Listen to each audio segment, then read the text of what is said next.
porque los pueblos poseen entidad propia, todos los pueblos, poseen una sabiduría propia, conciencia de sí.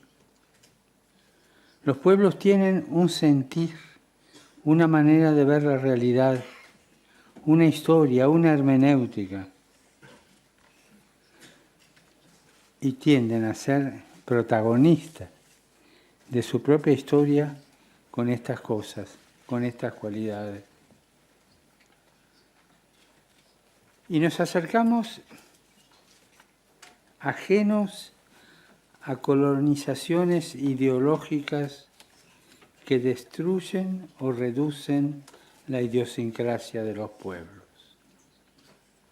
Hoy es tan común esto de las colonizaciones ideológicas. Y nos acercamos sin el afán empresarial de hacerles programas preconfeccionados, de disciplinar, entre comillas, a los pueblos amazónicos, disciplinar su historia, su cultura. Eso no. Ese afán de domesticar los pueblos originarios. Cuando la Iglesia se olvidó de esto, de cómo tiene que acercarse a un pueblo, no se enculturizó. Incluso llegó a menospreciar a ciertos pueblos. Y cuántos fracasos de los cuales hoy nos lamentamos. Pensemos en De Nobile en India, en Ricci en China y tantos otros. El centralismo homogeneizante y homogeneizador no dejó surgir la autenticidad de la cultura de los pueblos. Las ideologías son un arma peligrosa y siempre tendemos a agarrar una ideología para interpretar un pueblo.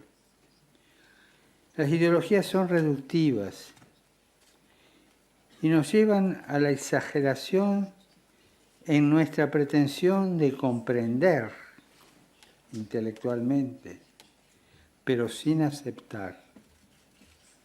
Comprender sin admirar. Comprender sin asumir. Y entonces se recibe la realidad en categorías. Las más comunes son las categorías de ismos. Entonces, cuando tenemos que acercarnos a la realidad de algún pueblo originario, hablamos de indigenismos. Y cuando queremos darle alguna pista de salida a su vivir mejor, no le preguntamos. Hablamos de desarrollismo. Estos ismos reformulan la vida desde el laboratorio ilustrado e iluminista. Son lemas que van echando raíces y programan el acercamiento a los pueblos originarios. En nuestro país, un lema, civilización y barbarie, sirvió para dividir, para aniquilar, y llegó al culmen de, hacia fines de los años 80, aniquilar la mayoría de los pueblos originarios, porque eran barbarie, y la civilización venía de otro lado. Es el desprecio de los pueblos.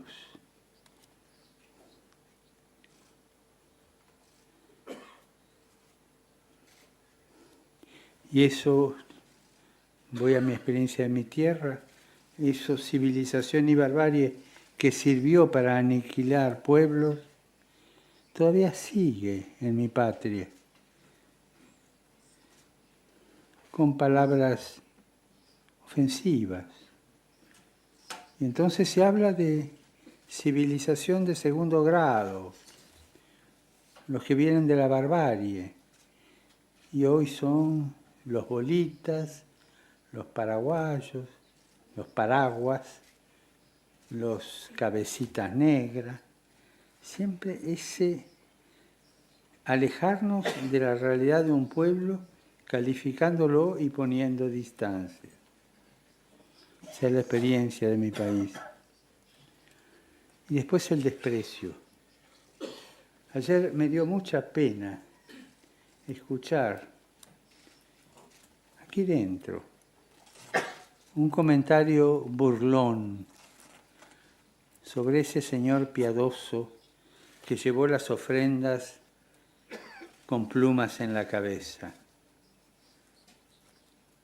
Decime, ¿qué diferencia hay entre llevar plumas en la cabeza y el tricornio que usan algunos oficiales de nuestro dicasterio?